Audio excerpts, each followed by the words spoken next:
Hi, I'm Regular from Magical Dreams. Today I will be showing you how to add the simplest quilt border, a plain single layer fabric strip with butted corners.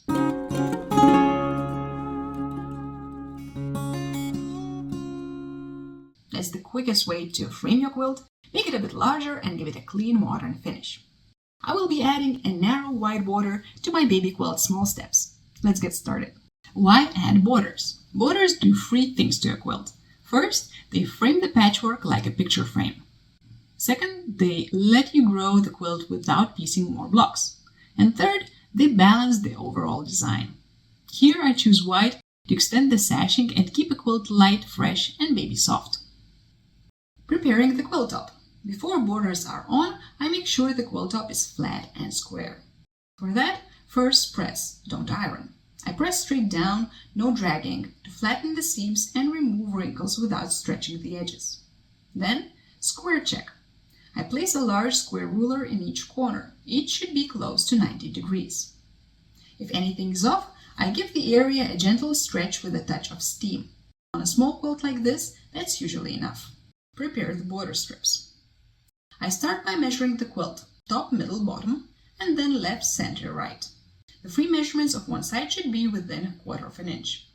Otherwise, it means the quilt top is still not squared enough. I use average of the free measurement as an estimate for the quilt width and height.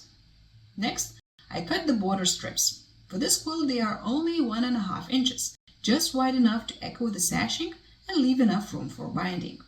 I cut 2 side strips that are 1/2 inch longer than the side measurement. The extra length lets me properly square the corners later. Also, I cut 2 top-bottom strips, which in addition to an extra 1/2 inch, are 2 border widths longer than the top-bottom measurement. The extra length fills the corners where the borders are joined together. On bigger quilts, if one strip isn't long enough, I join 2 with a straight seam and press it open to reduce bulk. Attaching the borders. Pinning. First, I mark 1/4 inch from the border strip edges. The distance between the marks must be equal to the width of the quilt top sides. Then I find the center of both the border strip and the quilt and pin from the center out. Lots of pins keep everything in place. Sewing sides. With a 1/4 inch foot, I attach the 2 side borders. Then I press the seams towards the quilt top so dark fabrics don't shadow through the white strip. Finally, I trim border overhangs, making nice 90-degree corners. Attaching the top and bottom borders. Now I do the same for the top and bottom. This time I mark border width plus 1/4 inch in from both ends of the border strip.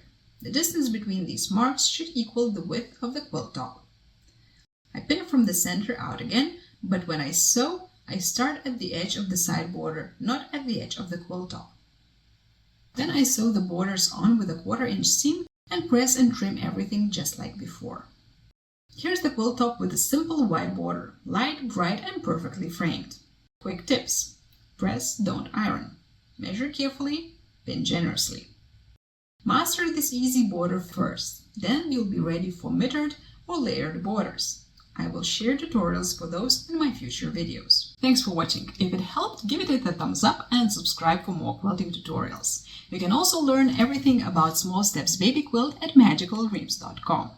If you have any questions, you did try the technique, you liked it, you didn't like it, write it all in the comments and I would love to hear from you. See you the next time. Bye!